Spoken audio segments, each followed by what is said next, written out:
Welcome back to GSMC's Down by Contact Sports Podcast. I am your host, Jeremy Lapidus. Today is Tuesday, April 15th, if you are just tuning in. We just finished going over the news of Travis Hunter, what he had to say about playing both ways in the NFL. In this segment, we turn our attention to the quarterback class. There are a lot of quarterbacks that are kind of in a big jumble. After Cam Ward, who's next? Who's the QB2? Who's the QB3? Who's the QB5 in this class? We'll sort all that out here. Go QB, top 5 QBs with a couple honorable mentions. But before we do, remember, if you would like to be an even bigger part of the show than you already are, all you need to do is go to gsmcpodcast.net. Or if you're on YouTube, you can use that super chat feature. If you do either of those two things, a message should pop up on the bottom of the screen for you, me, and everybody else around the world to see. If you would like to be an even bigger part of if you have a burning question about sports, anything at all that you would like to ask, go ahead and throw that in the comments. Throw it in the chat. I will get to it as soon as I possibly can. I appreciate everybody so much for sticking around, talking some sports with me here on a beautiful Tuesday, April 15th. But like I was saying, we are going to get a little bit here into what's going on with the top 5 quarterbacks in the 2025 NFL Draft. Now, we're going to start at the bottom here because that's where it gets really interesting. So my QB5, before we get there, we're going to start with a couple of honorable mentions. And I think there's a real tier here. You can talk about your guys like Tyler Shuck out of Louisville. I think he's had a lot of injury issues. He's older than Trevor Lawrence right now. He's been in college forever. That's a little bit of a red flag. He's similarly in that QB5 range. Same with Will Howard, national champion at Ohio State. Will Howard didn't have a great day when he went and threw at the combine. Will Howard's someone that I think lost a lot of draft stock there, but he could be a mid-round kind of guy. Same thing with Kyle McCord out of Syracuse, who I really do like, but he's again kind of struggled at Ohio State against top competition. Now, there are games where he's been really good. He looked really good at Syracuse all season, set an ACC record for most passing yards in a season. Pretty impressive. Kyle McCord is a guy that could shoot up draft boards, but he's still in that honorable mention for me till we get to our real QB5. Quinn Ewers out of Texas. Now, Quinn Ewers is an interesting name. Quinn Ewers is someone that obviously played ahead of Arch Manning, led Texas to a very successful season, led them all the way to the quarterfinals of the college football playoffs, led him to the semifinals of last year's college football playoffs. He's been very successful since joining that Texas squad. He is just a really interesting kind of prospect because Quinn Ewers isn't someone that's really going to raise your ceiling, which is kind of what you're looking for. There's plenty of floor-raising backups out there, but when you're looking at getting a guy that can be the face of your franchise, Quinn Ewers doesn't really stand out as that. But he's a safe pick, a guy that you get him in the right offense behind a good offensive line, somewhere like the Rams, somewhere with a good system, the Vikings, with good weapons. He could absolutely show out and be an excellent quarterback.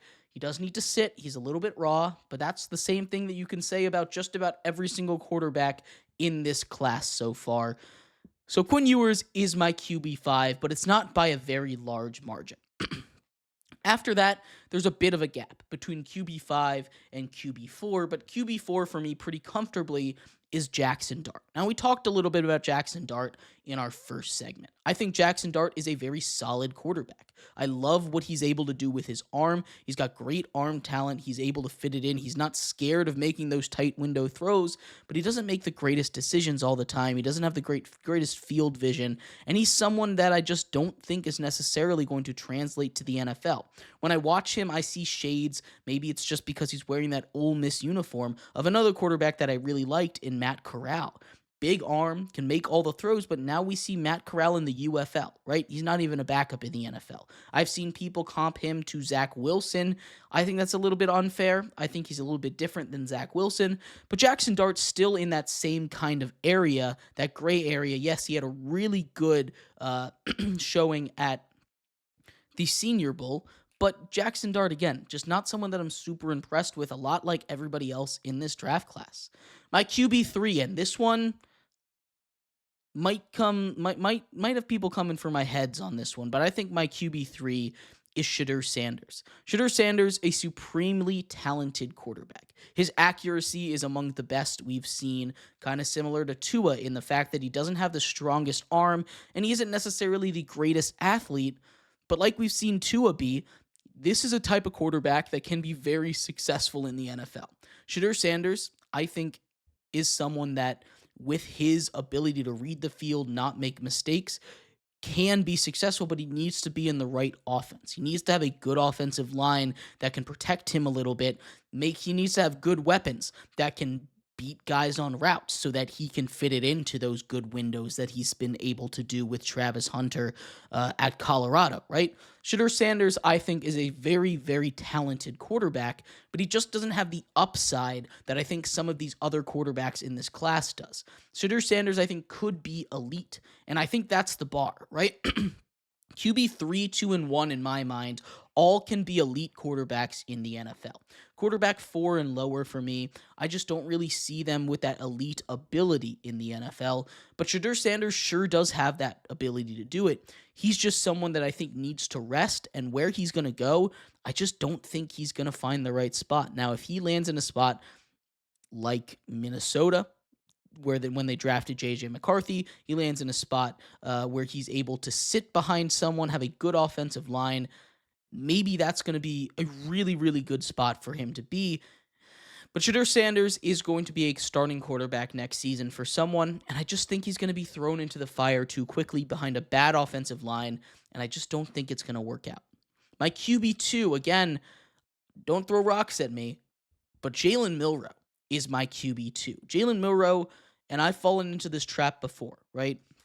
I fell into this trap with Anthony Richardson. I was so high on Anthony Richardson when he was his cycle to come through the draft. I still like Anthony Richardson's upside. I think he can still turn it around.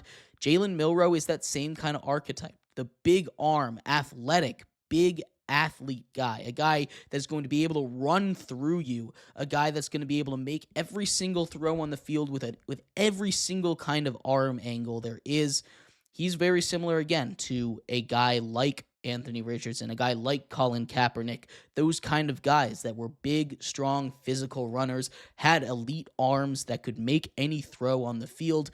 Jalen Milroe is that kind of guy. Now, the question is, will he develop? Because we have seen all different stages of this. Again, we'll go floor, middle, ceiling with Jalen Milroe. Floor, Anthony Richardson, a guy that just does not work out. There's plenty of examples of really toolsy guys that don't work out in the NFL. Plenty of them. He can join yet another pile of teams that were just blown away by his potential, and potential gets you fired.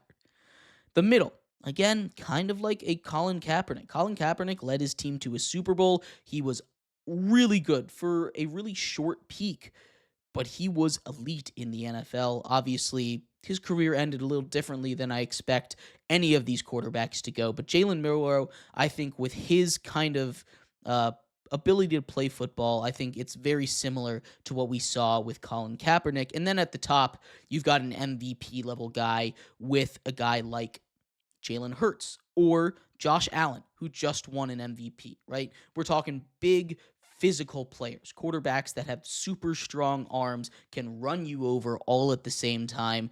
That's what we're looking at with Jalen Milroe. I love his upside, and that's just the kind of thing that we're taking. He's my QB2 in this draft. I don't expect him to go QB2, and he's going to be one of those guys that's very iffy. Again, very toolsy guy. I've fallen into this trap before, and I will fall into it again every single time. You show me a big, physical, mobile quarterback, I will say, yes, please get him on my team.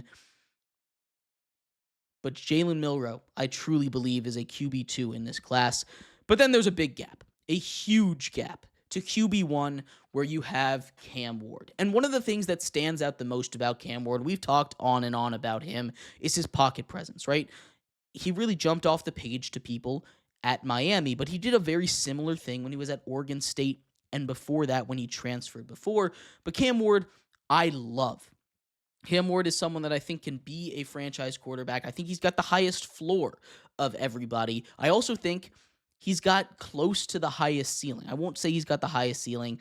I think Jalen Milroe and maybe even Shadur Sanders potentially have higher ceilings, but Cam Ward's floor is the highest out of all of them. He's the one that I feel the most comfortable with being a successful quarterback in the NFL, and Cam Ward is my QB1. He'll go number one overall as he should, but really it's that pocket presence, his ability to stay calm behind an offensive line, be able to sit in the face of pressure, be able to play hero ball. I know people say that's a negative, and it is sometimes. You have to be able to play in structure, but also having the ability to go hero ball when you need to is a huge positive, and he has that. There's not a lot of guys in the NFL, or there's not a lot of guys in college, I should say, that have that ability to just lock in when they need to, but Cam Ward absolutely does. He's my QB1. I'll run through my list again real quick. QB1 is Cam Ward. QB2 is Jalen Milroe. QB3 is Shadur Sanders. QB4, Jackson Dart. And QB5 is Quinn Ewers. But I'd love to hear your thoughts. Who are your top 5 quarterbacks in this draft? Where do you have each of them going? How many quarterbacks do you have in the first round? I'd love to hear your thoughts. We're going to take a quick break. When we come back, we turn our attention down to Miami. Jalen Ramsey, most likely going to be traded. What else is going to change in Miami with the Dolphins? We'll talk about that coming up next here on GSMC's Down by Contact Sports Podcast.